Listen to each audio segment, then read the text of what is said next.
আমি যাবো না। পাপা পাপা, তুমি এইভাবে মেয়েটাকে জোর করছো কেন? জোর করবো না? যে বাপকে চিনতে পারে না সে আবার মেয়ে নাকি? এসো। পাপা পাপা, আমি যাবো না, ছেড়ে দাও আমাকে। পাপা পাপা। মা ওই স্যারের ফর্ম ফিল আপ করতে গেছে।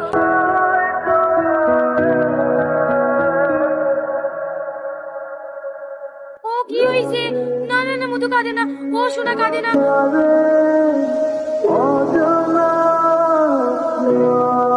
পাপা আমি তোমাকে ছেড়ে যাবো না। আমিও তোমাকে ছেড়ে থাকতে পারবো না টনি। মারে, আমি এটাই চেয়েছিলাম, আমার ছেলের সাথে বিয়ে করে তুই সারা জীবন এই বাড়িতেই থেকে যা, কিন্তু আমি বলতে পারিনি। আমি আপনার ছেলেকে অনেক ভালোবাসি, কিন্তু সেটা কোনোদিনও বলতে পারি না। কিন্তু আজ বলবো, আজ বলতে কোনো দ্বিধা নেই। টনি, আমি তোমাকে অনেক ভালোবাসি। আমিও তোমাকে অনেক ভালোবাসি। I love you papa. মিষ্টি।